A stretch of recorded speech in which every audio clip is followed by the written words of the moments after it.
Okay, so welcome to the first day of fundamentals of Python. So today we'll be seeing the basics of how to set up the environment, how to install, how to do some small programs, and what are some small cases that you have to see. So we'll see what is the agenda, what are the things we'll be seeing today. According to time, we'll adjust.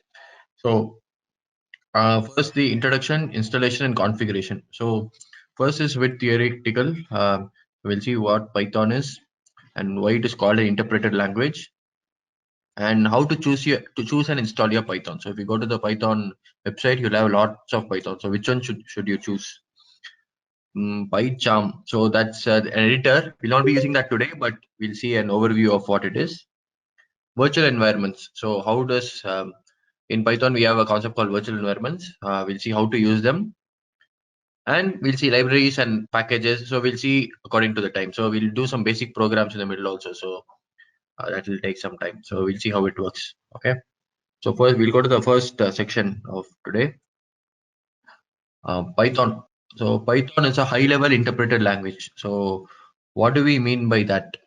I'll draw something on the screen. You can probably it'll help you understand a bit.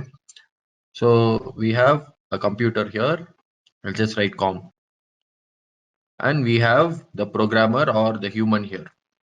Computer can understand only binary, ones and zeros. And we cannot understand binary. We have many other languages like say English or say our own mother tongues and everything.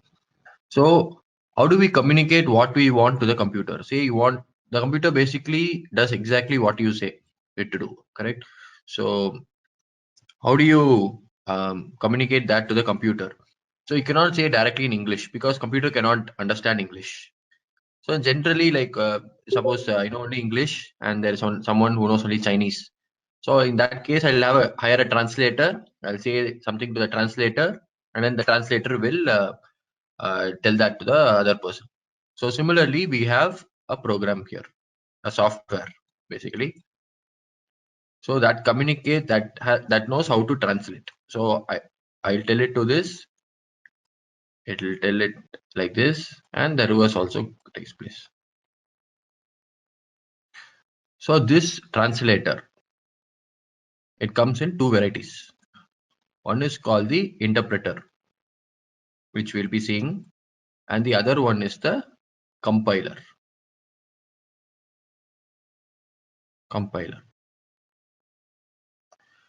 So we'll see the difference between an interpreter and compiler in the next slide. But before that, we must understand that Python is a high level. So what do we mean by high level is, so instead of English, we'll be talking some other languages for computers. One of them is Python. So high level means we write the program in a language that we understand. So we only use basic words from English. Any language, C, C++, Java, Python, we always use basic words from English language because we cannot type in zeros and ones. So we use some basic words. The compiler or interpreter will translate that to ones and zeros, which is called the machine language. Okay. So that is why it's called high level. High level means we use English language or a language which we know, commonly used language. So, and what is interpreter? So we'll see that. So I have written that it's executed one line at a time. So you have to know the difference. What is one line at a time? What is many lines at a time? So go to the next slide. Difference between a compiled and interpreted language. So what is a compiled? What is interpreted? So whenever you say something, there are two ways to say. Suppose you have a huge paragraph. I have to tell some Chinese guy. What will I do? I'll say the full thing. Say hundreds of one full paragraph. I'll say the translator will take everything. He'll translate that to Chinese. He'll tell the Chinese guy. Another way to say is I'll say one line. The translator will translate. Tell that to Chinese. Again, he'll respond. According to that, I'll translate next line. So this is one way. So there are two ways of doing this. Even in programming languages, it does in the same way. That is, we can translate like one line at a time or all the lines at a time. So if we do the whole program and then give it to the computer, it's called a compiled language. Means a compiler will do the work. Interpreted languages is we do one line at a time. So Python is an interpreted language. It means whenever you write a 100-line program, first line will be interpreted, it will be translated, it will be sent to the machine. Similarly, second line, third line, fourth line, like that. So what are the advantages and disadvantages? Compiled languages, it will take some time to compile because you are doing a full big program, but it is fast. Once you fully compile it, the computer can quickly understand and quickly process it. Interpreted languages, a disadvantage is advantage is that it's easy to debug. Means because you do one line at a time, you know exactly where you're going to go wrong. So, but it is slower than compiled languages because you have to do one line at a time. So there are some examples: Java, C, C++, Go. So these are Go is a very modern language. Of course, all of you are familiar, have heard of Java, C, and C++. And in this case, we have Python, Ruby, and Erlang. So there's a Python. We'll just see only Python in that case. Okay. So any questions till now?